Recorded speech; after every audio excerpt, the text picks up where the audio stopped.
dipersembahkan oleh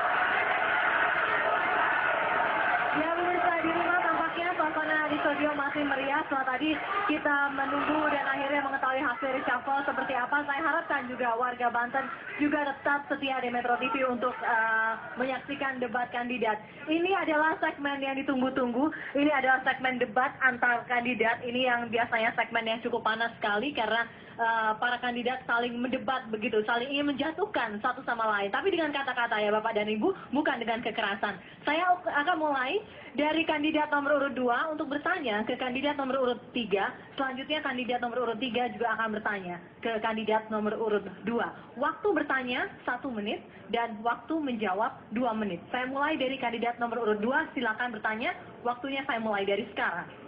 Terima kasih. Ada 1.523 kelurahan dan desa.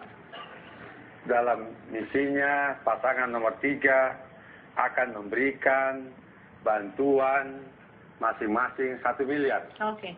APBD kita itu cuma 3,7 miliar. Berarti hampir separuh dana yang dialokasikan kepada desa dan kelurahan. Berarti ada perubahan struktur APBD kita. Yang lainnya, sektor lainnya, pastinya sangat minimal. Akan tertinggal. Oke, pertanyaannya Bapak. Pertanyaannya bagaimana merasionalkan APBD yang ada, pendapatan yang ada dengan jumlah bantuan yang kita berikan. Oke, baiklah. Silakan menjawab, waktunya 2 menit. Terima kasih kandidat nomor 2 atas pertanyaan yang cukup bagus dan kita tunggu-tunggu pertanyaan seperti ini. Karena program unggulan kami ada 9. Salah satunya kami ingin mengucurkan pembangunan infrastruktur jalan desa 1 miliar.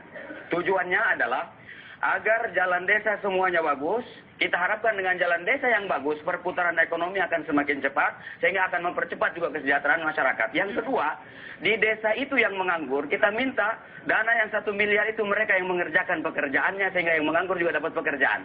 Pertanyaannya sekarang, dari mana uang itu kita bisa dapat? Sementara cuma 3,4 triliun katanya penanya tadi.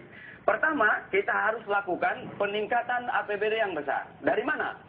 Dari PAD kita yang potensinya begitu besar, kita bikin supaya APBD-nya menjadi 6 triliun. Jangan sampai 3,4 triliun. Dengan potensi Banten yang cukup besar. Kemudian bagaimana caranya? Pertama, kebocoran terjadi. Itu bukan hanya pada pembelanjaan. Pada pendapatan ketika kita mencari uang itu juga banyak kebocoran. Bapak bisa menyanggah, Pak. Silakan. Sebentar dulu. Kebocoran itu kita tutup. Kebocoran itu kita tutup sehingga pendapatan semakin besar. Yang kedua, tentu yang 1 miliar 1 desa ini kita akan berikan secara bertahap.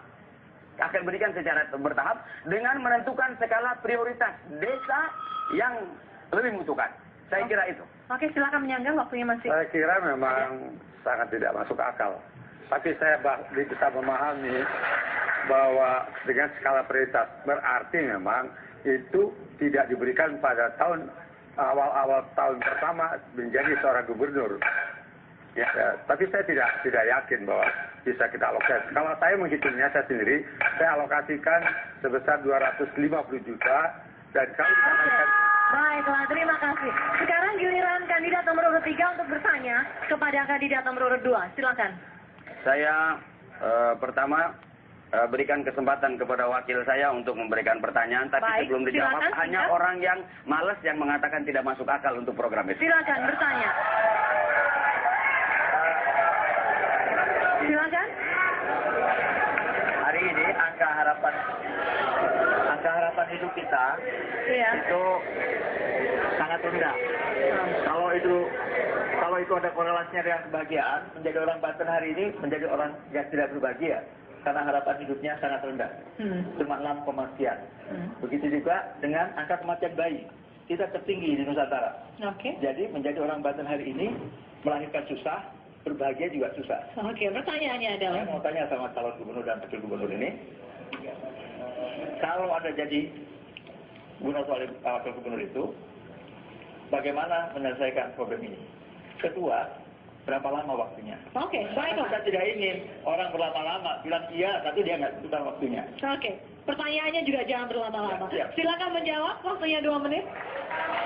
Angka harapan hidup itu berkaitan dengan IPM, berkaitan dengan kesehatan, pendidikan, ya, berkaitan dengan pertumbuhan ekonomi.